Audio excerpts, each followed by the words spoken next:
Okay, I got a question for you, and I want you to be honest.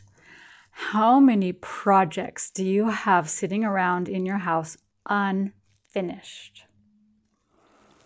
How many of those things are just sitting around waiting for you to get to them, to get them to a state of completion? When I was 6 years old, my dad announced to the family that we were going to get the upstairs of the addition finished so that the girls could all have their bedrooms in the upstairs addition. We were so excited. 2 years later, as an 8-year-old, I got my strawberry shortcake room. I was in heaven. It was Christmas Day, and my mom had been up and down the stairs bringing secret items up there that we weren't supposed to know about, but I did catch a little bit of red, which ended up being a strawberry shortcake quilt. And it was so wonderful when we got to unveil the room and go inside there, and the 4 sisters all split up the 2 rooms, and we had our own room finally. No squishing 4 beds into one room in the main floor of the house. We were so excited. There's only one problem. There was a bathroom up there, but there's nothing plumbed in. There was no toilet, there was no sink or shower. But my dad said, "Oh, don't worry, I'll finish that up." So we're really excited. So at first we just ran back downstairs to the communal toilet that we'd all been using, to the blue toilet. And we did that for a few years, and then a few more years.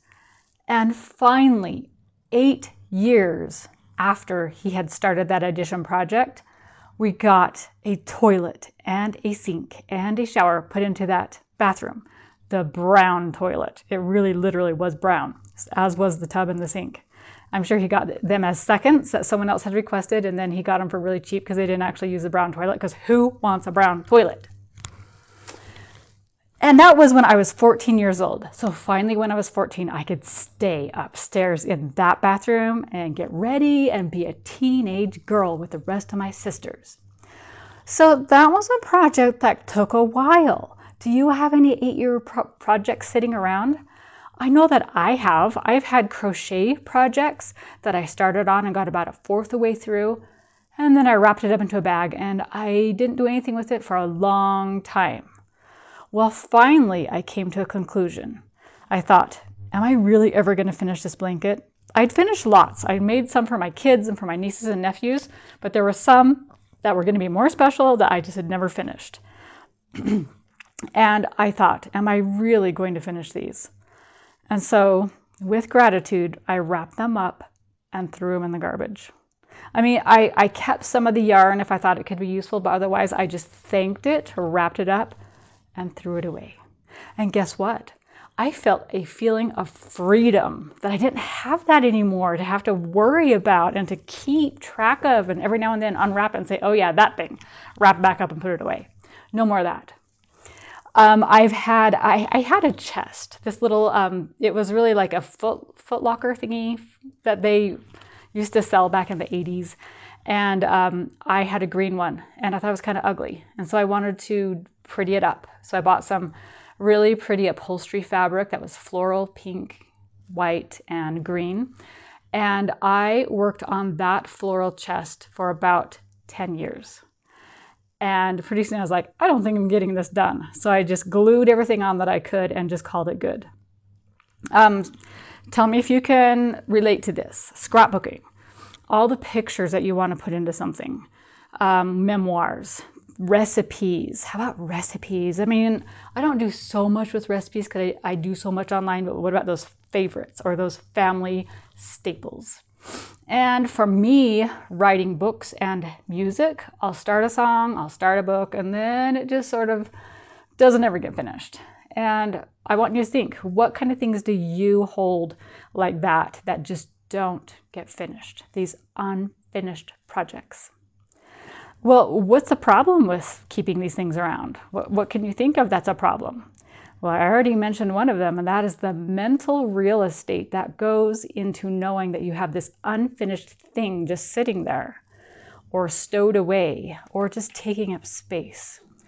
How about the resources that it takes to keep it around, like maybe even the space and some of the things that maybe you've stored with it because you know you're going to finish it and you can't use it for anything else because it's supposed to go towards that project. And energy, just the energy of knowing, oh, I got to finish that at some point. I'm going to finish that blanket. Maybe not in the next 2 years, but somewhere. And that energy just kind of slowly seeps towards that thing. So what can you do? What can you do about these unfinished projects? Well, you can do it like I did and just wrap it up and just thank it and throw it away and call it good. One thing that I've been adopting in my life lately, because it felt so good to throw away some of those crochet projects, those blankets. One thing, a theory I've adopted is kind of like the wardrobe. If you haven't touched it in 1 year's time, you're probably not going to touch it because you've gone through all the seasons, all the holidays, all the possibilities, all the weather differences. Sometimes I don't like to go do things in the basement for very long in the winter because it's too cold. You've gone through one cycle of all that, and if you haven't got to it, then be done. I may extend that to maybe 3 years because you never know what big thing you had happening that year. So maybe give yourself 3 years, and after that, just chuck it. Then ask yourself, why am I not finishing it? What is it that's stopping me? Do I really not like it? Should I just get rid of it? Why keep it around? Did someone want you to make it and you didn't really want to make it yourself? Did the reason for wanting to make it no longer exist? Maybe you figured out the thing and you just didn't want to finish it. You figured out the crochet stitch and then you're like, okay, I'm done. That's fine. I'm fine. I think there's a lot of reasons why, but once we get to the underlying reason, we can say, oh, well, I don't care about that. I don't care if Aunt Gertrude wanted me to make that for her. She's dead. So we can just find the why behind it and then just get rid of it if that works. Or the why might make us say, oh, I really did want to finish that. And so then you finish it because you remember your why. And then what's an easier way to do this? After I had packed up a few of my crocheted blankets and threw them away, I started thinking, what's an easier way to do this? And so I found a little granny square tutorial that helped me to be able to make just small little pieces, the granny square crochet, so that I can make it in pieces and I didn't have to make this fourth of a blanket that I eventually just threw out. And I'm still putting together blanket pieces like that will eventually come together and make it. And if I'm like on a trip or at some boring practice or something, I can pull it out and just work on my little bits and it works out fine. So I found out that if you make the project smaller and more manageable, then you're more likely to do it. I like to record some of the things that I'm doing. Like if I'm writing music, if I can go in and make a spreadsheet of the songs that I've started that I haven't finished, the date, and maybe a few more pieces of information, I can know what I have. So I'm not just like, oh, there's all this stuff out there and I'm not sure what it is. If I can record what I have going on, sometimes I'll write things down on a piece of paper and put it into a closet and say, this is what I have going on in this closet, just so that I know what's out there, not just this amorphous energy sapping strength from me. Or if you have systems of some sort, like I just said, a spreadsheet, or I do this project when this thing happens. So like I do scrapbooking on Sundays at 3. That just seems to work for me. So I have that system. Maybe the goal. Have a goal of I'm going to get this done by such and such time. If it's not done, I throw it out. I give it away. I donate it. To be able to have that end time that you just say, this has got to be it. And this is it. We're not going to sit here forever waiting for me to come up with the energy to do it. And with that, I like to say, let's have a final result for this thing. Like, let's either take a picture of it, let's post it online, let's publish it and just have at least one copy. Let's have some way to represent the time that went into that thing. Because I found that a lot of times I was doing projects and then just nothing came from it. It was just done. And I was just like, well, why did I do that?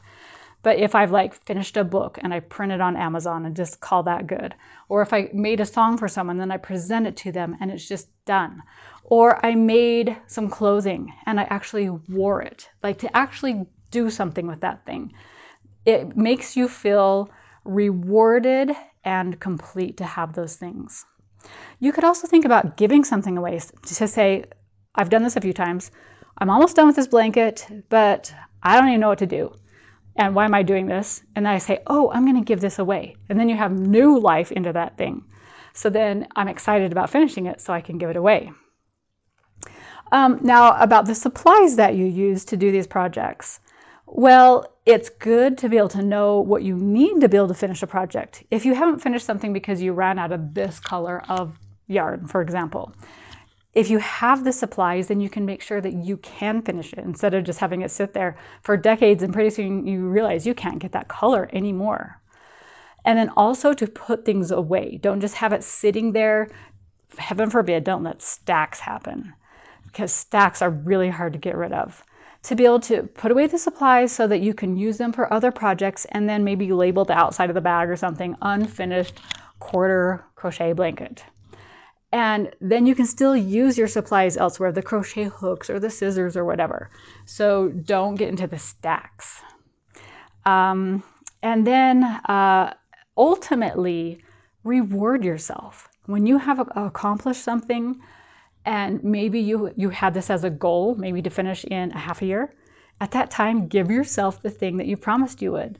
So for me, it was like, oh, I want this wall hanging, but it's just too frivolous for me to just buy it, but I'm gonna earn it. So I finished, I think this one was I called this one a COVID blanket. And when I finished my COVID blanket, which was like this chevron pattern of red and white for the back of my couch, then I would buy this wall hanging to go above it, which was this fall scene with water, and it was red and white and black, and it went really well. And it looks great. And I did finish it. And I did reward myself.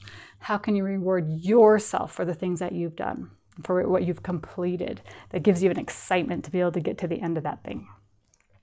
Well, why am I talking about finishing projects? Why does that even matter, especially for your health? Well, I'm going to say that when you get rid of all those projects, when you finish them or donate them or gift them or just get rid of them, you have some mental clarity freed up.